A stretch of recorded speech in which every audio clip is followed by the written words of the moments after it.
Hey everybody, as you know, about 11 months ago, last February, we got word at Deeper Life that one of our church members, Alicia Gray, had been arrested and charged with a sexual relationship with one of her students. She's a high school teacher here in Mobile. And we decided then and there that the degree of her guilt and innocence would not be a deciding factor on how we loved her and how much we loved her. And so we decided to rally around them, and we knew that was the right thing to do. And so over the last 11 months, it's been an amazing thing to watch as Alicia has had her identity redefined in the context of the fact that she's a daughter of God and she's fully loved no matter what she does. In talking with Alicia's lawyer, Chris and Alicia decided a few months ago to a plea deal. And so they agreed to plead out for time for her. And so this morning, a sentence was handed down, and a number of us were able to be there at the courtroom for her sentencing. And in that moment, Alicia got to make a statement to the judge before he sentenced her that honestly, I have to tell you, was one of the most powerful things I've ever heard in my life. Alicia's statement preached the gospel. It showed the power of grace and how grace has saved her and how the love of the Father has saved her life. In that statement, she apologized to the young man involved in that relationship and his family, and she talked about what she wants to see the Lord do there. So after the sentencing, I was able to sit down with Alicia and get an interview with her on video. We had talked about this beforehand, and she wanted to do this. We want you to hear Alicia's heart. We want you to hear what God has done in her life in this last 11 months. Here's Alicia Gray.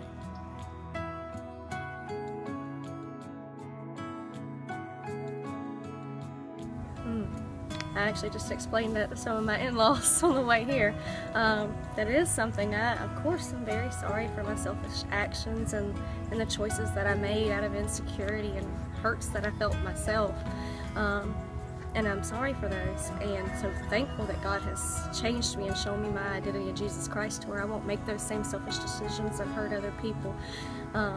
So because that joy that He's given me and that changed identity, I no longer have to feel shame about the person I once was that I will never be again, because I know who I am in Jesus.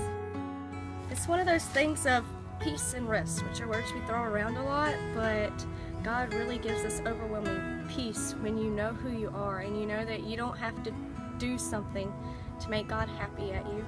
You don't have to perform for other people, and because I've had a lot of advice throughout this that people need to see me cry more, they need to see me fall apart, and my body sometimes makes me think, well, shouldn't I be a mess right now? Shouldn't I have to do this? But God just lets that peace fall and gives me that security of knowing I'm just not that person anymore, and I don't have to live the way I used to live, because it was different, because I had insecurities. I had pain in my own heart and a void that I thought I needed to feel through attention and all kinds of other things, and that void was just needing Jesus and having absolutely no lack. He completely fills everything and makes me secure in who I am, happy in who I am, and makes it where He's the only person I want to please. And the great thing is I don't have to do anything to please Him, because when God sees me, He just sees Jesus, and Jesus' absolute finished work on the cross, and He is very happy at me. A statement I made in court today, and I'd like to say to everyone who didn't hear it in fullness, is that I just want to say this in regards to the victim and the family, and to anyone who's been hurt through this. I want to apologize for my inappropriate and selfish and very hurtful actions. Selfish really is the word. I acted out on my own insecurities without thought or concern for anyone else's well-being.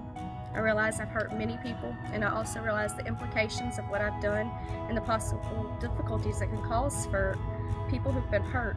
Bitterness, anger, fear, anxiety, depression, insecurity, and so on. And all those things were things that led up to my behavior, so I don't wish that on anyone else. Complete healing is needed for you to be able to walk in the grace that God gives. And I apologize for what I've done. The person I was a year ago is gone and changed forever, thanks to the grace and mercy of Jesus Christ and God our Father and the renewed mind that He's given me. Everyone who's been hurt is constantly in my prayers. I pray that my unwarranted actions and the hurt it has caused will not have a hold on anyone's lives. I pray for peace, healing, and restoration.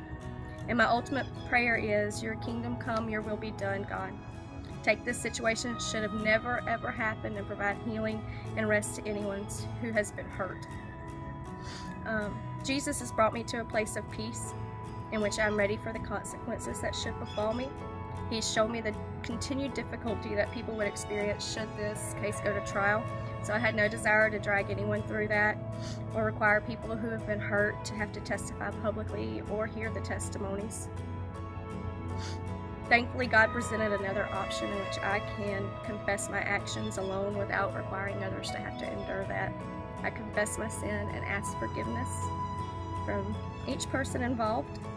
Anyone who's been hurt or touched by this, whether small or big, it's all the same. Hurt is hurt. I don't expect that the forgiveness might happen. I understand the implications of pain and bitterness that I've caused. You're completely justified to feel that way, but I do pray that each of you be free of the pain and bitterness, anger, anxiety, whatever you feel.